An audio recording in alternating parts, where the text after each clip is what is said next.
এই দিনটা আমাদের দেখতে হতো না। টিচার না? কোন কলেজের টিচার? কোন কলেজ? এটা কথা বল, পুলিশ টিচার। এই বেটা কথা বল এখানে, কথা বল। গার্লস স্কুল টিচার টার্মিনাল নাকি? Terminal teacher. হ্যালো, শিক্ষক হিসেবে কলঙ্কিত, শিক্ষক সমাজকে সে কলঙ্কিত করে দিয়েছে।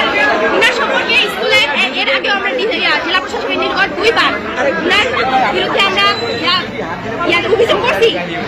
জেলা প্রশাসক এবং স্কুল কর্তৃপক্ষ বলছে কি যে আমরা দেখতেছি ব্যাপারটা। এই জায়গা কেমনে করেছি তুই? তো লজ্জা নেই বেটা, তুই মাস্টার বেটা, বেটা মাথা চোর। বেটা কেমন মাস্টার এ বেটা? হ্যাঁ বলে শিক্ষা দিবে। কথা বলো, তুমি কথা বলো। এত সব নাটক, নাটক মায়ের ভয়। কথা বলো, কথা বলো তুমি। এটা নিয়ে যায় মারা দরকার হচ্ছে আরো, আর কিচ্ছু হয়নি। আগে পিঠা দরকার তো।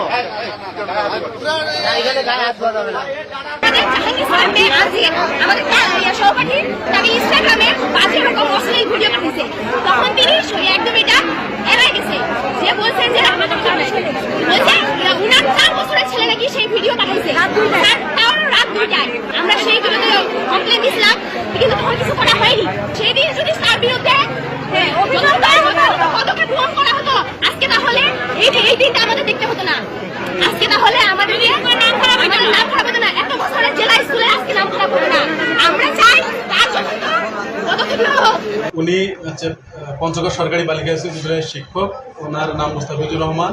ওনার বিরুদ্ধে অভিযোগ হলো যে উনি স্কুলের একজন ছাত্রীকে শ্লীলতাহানি করেছেন। উত্তেজিত জনতার কবল থেকে তাকে উদ্ধার করে থানা হেফাজতে নিয়ে আসি। বিষয়টি আইনগত ব্যবস্থা গ্রহণের প্রক্রিয়া চলছে। আমরা যে ভিকটিম অথবা ছাত্রীর পরিবারের সাথে যোগাযোগ করছি। আমরা আসামিকেও জিজ্ঞাসাবাদ করেছি। অভিযোগ প্রাপ্তি সাপেক্ষে আমরা দ্রুত এ বিষয়ে আইনগত ব্যবস্থা গ্রহণ করব। শিক্ষিত মানুষ